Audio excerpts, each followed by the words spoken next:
ನಮಸ್ಕಾರಗಳು. ಇವತ್ತಿನ ವಿಷಯ ಗುಂಪಿಗೆ ಸೇರದ ಪದ. ಇದು ಒಂದು ಇಂಪಾರ್ಟೆಂಟ್ ಟಾಪಿಕ್ ಆಗಿದೆ. ಇವತ್ತು ಇದನ್ನ ರೀಸನಿಂಗ್ ಒಳಗ ಗುಂಪಿಗೆ ಸೇರದ ಪದ ಅಂದ್ರ ಆಡ್ ಒನ್ ಔಟ್ ಅಂತಾರೆ. ಇಂಗ್ಲಿಷ್ ನಾಗ ಏನಂತಾರೋ ಆಡ್ ಒನ್ ಔಟ್ ಅಂತಾರೋ. ಇದ ಗುಂಪಿಗೆ ಸೇರದ ಪದವನ್ನ ಆರಿಸಿ ಬರೆಯಬೇಕು. ಗುಂಪಿಗೆ ಸೇರದ ಪದಗಳು.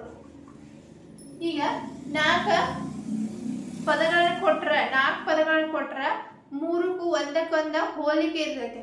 ಮೂರ ಪದಗಳಿಗೆ ಏನಿರ್ತೈತಿ, ಒಂದಕ್ಕೊಂದು ಹೋಲಿಕೆ ಇರ್ತೈತಿ. ಬಟ್ ಒಂದ್ ಮಾತ್ರ ಏನಿರ್ತೈತಿ, ಅದು ಬ್ಯಾರೆ ಪದ ಬಂದು ಸೇರ್ತೈತಿ. ಈ ಫಾರ್ ಎಕ್ಸಾಂಪಲ್ ನೋಡ್ರೆ, ಈಗ ಗಿಳಿ, ನವಿಲು, ಗುಬ್ಬಿ, ಇನ್ನೊಂದು ಹುಲಿ, ಈ ರೀತಿ ಕೊಟ್ಟ ಇದ್ರೊಳಗ ಆಡ್ ಒನ್ ಔಟ್ ಅಂದ್ರ ಗುಂಪಿಗೆ ಸೇರದ ಪದವನ್ನು ಆರಿಸಿ ಬರೆಯಲಾದಾಗ, ಇದು ಗಿಳಿ ಅನ್ನೋದು ಒಂದು ಪಕ್ಷಿ, ನವಿಲ್ ಅನ್ನೋದು ಒಂದು ಪಕ್ಷಿ, ಗುಬ್ಬಿ ಅನ್ನೋದು ಒಂದು ಪಕ್ಷಿ, ಹುಲಿ ಅನ್ನೋದು ಒಂದು ಪ್ರಾಣಿ ಐತಿ. ಹಾಗಾಗಿ ಇದ್ರೊಳಗ ಈ ಪದವನ್ನ ನಾವನ್ನ ಹೊರತೆಗಿಬೇಕು. ಈ ಪದವನ್ನ ಹೊರತೆಗಿಬೇಕಂದ್ರ ಈ ಪದವನ್ನ ಆನ್ಸರ್ ಆಗಿ ನಾವು ಕೊಡ್ಬೇಕು. ಹುಲಿ ಅನ್ನೋದಕ್ಕ ಆನ್ಸರ್ ಆಗಿ ನಾವು ನೀಡ್ಬೇಕು. ನೆಕ್ಸ್ಟ್ ಇದ್ರೊಳಗ ಹುಲಿ ಅಂತ ತೆಗಿಬೇಕು. ನೆಕ್ಸ್ಟ್ ಕುಸುಮ, ಕುಸುಮ, ಎಲೆ, ಹೂ, ಪುಷ್ಪ. ಈ ರೀತಿ ಇದ್ರೊಳಗ ಯಾವುದನ್ನ ತೆಗಿಬೇಕಂದ್ರ ಈ ನಾಲ್ಕು ಪದಗಳಲ್ಲಿ ಯಾವ ಪದವನ್ನು ಗುಂಪಿಗೆ ಸೇರದ ಪದ ಹೊರಗೆ ತೆಗಿಬೇಕಂದ್ರ, ಇಲ್ಲಿ ಕುಸುಮ ಅಂದ್ರೂ ಹೂನ, ಕುಸುಮ ಅಂದ್ರೂ ಹೂನ, ಹೂ ಅಂದ್ರೂ ಹೂನ, ಪುಷ್ಪ ಅಂದ್ರೂ ಹೂನ. ಹಾಗಾಗಿ ಎಲೆ ಅನ್ನೋದ ನಾವೇನ್ ಮಾಡ್ಬೇಕು, ತೆಗಿಬೇಕು. ಎಲೆ ಅನ್ನೋದ ನಾವು ಔಟ್ ಮಾಡ್ಬೇಕು. ಇದರಲ್ಲಿ ಎಲೆ ಅನ್ನೋದು ಆನ್ಸರ್ ಆಗತ್ತೆ. ನೆಕ್ಸ್ಟ್ ಬೈಸಿಕಲ, ಬೈಸಿಕಲ, ಬಸ್,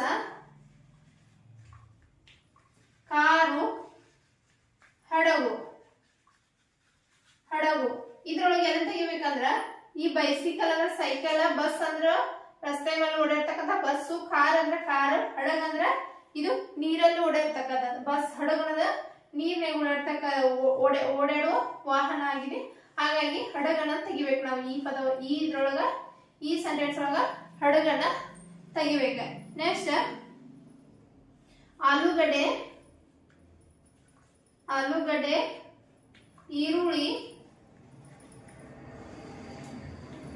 ಆಲೂಗಡ್ಡೆ, ಈರುಳ್ಳಿ, ಸೇಬು. ನೆಕ್ಸ್ಟ್ ಸೌತೆಕಾಯಿ, ಸೌತೆಕಾಯಿ. ಇದ್ರೊಳಗ ನಾವು ಯಾವ್ದನ್ನ ತೆಗಿಬೇಕಾದ್ರ ಆಲೂಗಡ್ಡೆ ಅನ್ನೋದು ತರಕಾರಿ, ಈರುಳ್ಳಿ ಅನ್ನೋದು ತರಕಾರಿ, ಸೌತೆಕಾಯಿ ಅನ್ನೋದು ತರಕಾರಿ, ಸೇಬು ಅನ್ನೋದು ಮಾತ್ರ ಹಣ್ಣಾಕತ್ತಿ. ಹಾಗಾಗಿ ನಾವೇನ್ ಮಾಡ್ಬೇಕು, ಈ ಸೇಬನ್ನ ಆಡ್ ಒನ್ ಔಟ್ ಅಂತ ಗುಂಪಿಗೆ ಸೇರಿದ ಪದವಾಗಿ ಹೊರ ತೆಗಿಬೇಕ. ನೆಕ್ಸ್ಟ್ ಬೆಕ್ಕು, ನಾಯಿ, ನರಿ, ಮೊಲ. ಇದ್ರೊಳಗೆ ಎದನ್ನ ತೆಗಿಬೇಕಂದ್ರ ಇದು ಬೆಕ್ಕು ಅನ್ನೋದು ಪ್ರಾಣಿನ, ನಾಯಿ ಅನ್ನೋದು ಪ್ರಾಣಿನ, ನರಿ ಅನ್ನೋದು ಪ್ರಾಣಿನ, ಮೊಲ ಅನ್ನೋದು ಕೂಡ ಪ್ರಾಣಿನ. ಹಾಗಾಗಿ ಇದ್ರೊಳಗೆ ಎದನ್ನ ತೆಗಿಬೇಕಂದ್ರ ನಾಯಿ, ಬೆಕ್ಕು, ನರಿ, ಮೊಲ ಇವೆಲ್ಲ ಏನ ಮಾಂಸಾಹಾರಿ ಅದಾವ.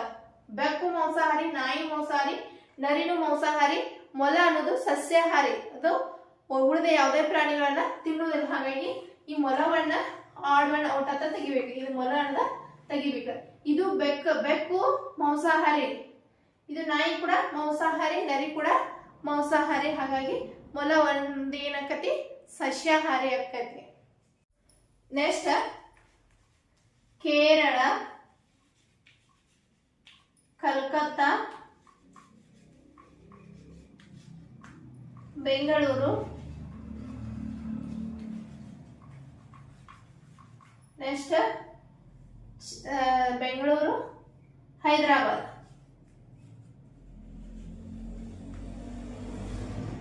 ಇದ್ರೊಳಗೆ ಏನ್ ತೆಗಿಬೇಕಂದ್ರ ಕೇರಳ, ಕಲ್ಕತ್ತಾ, ಬೆಂಗಳೂರು, ಹೈದರಾಬಾದ್. ಇದ್ರೊಳಗೆ ಏನ್ ತೆಗಿಬೇಕಂದ್ರೆ ಕೇರಳ ತೆಗಿಬೇಕ. ಕೇರಳ ಯಾಕೆ ತೆಗಿಬೇಕಂದ್ರ ಇದು ರಾಜ್ಯದ ಹೆಸರು ಐತಿ, ಇದು ನೇಮ್ ಆಫ್ ದ ಸ್ಟೇಟ್ ಐತೆ. ಈ ಕೋಲ್ಕತ್ತಾ ಅನ್ನೋದು capital city of West Bengal ಅಂದ್ರ ಪಶ್ಚಿಮ ಬಂಗಾಳದ ರಾಜಧಾನಿ. ಈ ಬೆಂಗಳೂರು ಅನ್ನೋದು ಕರ್ನಾಟಕದ ರಾಜಧಾನಿ. ಈ ಹೈದರಾಬಾದ್ ಅನ್ನೋದು ತೆಲಂಗಾಣದ ರಾಜಧಾನಿ. ಹಾಗಾಗಿ ಈ ಕೇರಳವನ್ನ ನಾವು ತೆಗಿಬೇಕಾಗತ್ತೆ. ನೆಕ್ಸ್ಟ್ ಹಾಕಿ, ಕಬಡ್ಡಿ,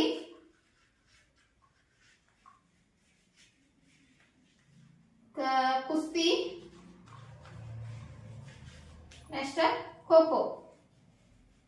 ಖೋಖೋ ಇದ್ರೊಳಗೆ ಯಾವ ತೆಗಿಬೇಕಂದ್ರೆ ಹಾಕಿ, ಕಬಡ್ಡಿ, ಕುಸ್ತಿ, ಖೋಖೋ ಇವುಗಳಲ್ಲಿ ಇವೆಲ್ಲವೂ ನೇಮ್ ಆಫ್ ದ ಗೇಮ್ಸ್, ಆಟದ ಹೆಸರುಗಳಿದಾವೆ.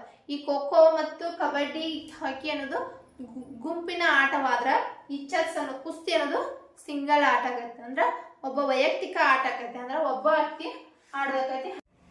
ನೆಕ್ಸ್ಟ್ ವಿಶ್ವ, ಜಗತ್ತು, ಭೂಪಟ, ಪ್ರಪಂಚ.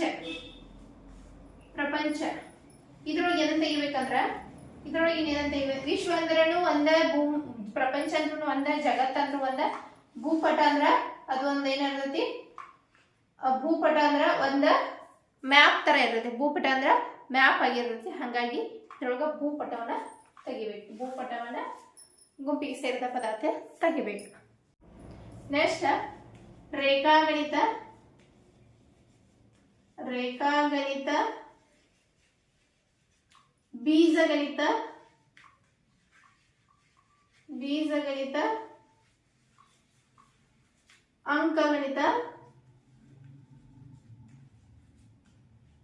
ಅಂಕಗಣಿತ, ನೆಕ್ಸ್ಟ್ ಕಾಗುಣಿತ, ಕಾಗುಣಿತ. ಹೀಗೆ ರೇಖಾಗಣಿತ ಅಂದ್ರು ಇದು ಒಂದ ಗಣಿತದ ಭಾಗ, ಅಂಕಗಣಿತ, ಬೀಜಗಣಿತ ಅನ್ನೋದು ಗಣಿತದ ಒಂದು ಭಾಗ, ಅಂಕಗಣಿತ ಅನ್ನೋದು ಗಣಿತದ ಒಂದು ಭಾಗ. ಕಾಗುಣಿತ ಅಂದ್ರ ಖ ಪ್ಲಸ್ ಅ ಕುಡಿಸಿರ ಕ, ಅ ಪ್ಲಸ್ ಕ ಪ್ಲಸ್ ಅ ಕುಡಿಸಿರ ಖ, ಕ ಪ್ಲಸ್ ಈ ರೀತಿ ಬರ್ತಾವ. ಕಾಗುಣಿತ ಅಂದ್ರ ಖ ಪ್ಲಸ್ ಅ ಈಕ್ವಲ್ ಟು ಖ, ಇದು ಕ ಪ್ಲಸ್ ಆ ಈಕ್ವಲ್ ಟು ಖ, ಖ ಪ್ಲಸ್ ಇ ಈಕ್ವಲ್ ಟು ಕಿ. ಈ ಬರ್ತಾವಲ್ಲ ಇವುಗಳಿಗೆ ಏನಂತಾರ ಕಾಗುಣಿತ ಅಂತಾರ. ಹಾಗಾಗಿ ಇದ್ರೊಳಗೆ ಏನ್ ತೆಗಿಬೇಕಂದ್ರ ಕಾಗುಣಿತ ತೆಗಿಬೇಕು. ಇವೆಲ್ಲಾನು types of the maths, types of the maths ಆಗ್ಯಾವ. ಇದು ಕಾಗುಣಿತ ಅನ್ನೋದು ಬೇರೆ ಐತಿ, ಹಾಗಾಗಿ ಕಾಗುಣಿತನ ತೆಗಿಬೇಕು.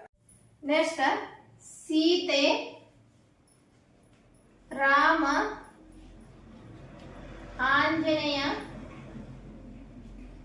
ಆಂಜನೇಯ, ನೆಕ್ಸ್ಟ್ ದ್ರೌಪದಿ, ದ್ರೌಪದಿ. ಇದ್ರೊಳಗ ಏನ್ ತೆಗಿಬೇಕಂದ್ರ ಸೀತಾ, ಸೀತಾ ಮತ್ತು ರಾಮ, ಆಂಜನೇಯ ಇವೆಲ್ಲ ಇದ್ರ ಬರ್ತಾರೋ ರಾಮಾಯಣದಾಗ ಬರ್ತಾರೋ. ದ್ರೌಪದಿ ಏನ್ ಬರ್ತಾಳು ಮಹಾಭಾರತದಾಗ ಬರ್ತಾಳ. ದ್ರೌಪದಿ ಮಹಾಭಾರತದಾಗ ಬರ್ತಾಳು. ಹಾಗಾಗಿ ದ್ರೌಪದಿಯನ್ನ ತೆಗಿಬೇಕು.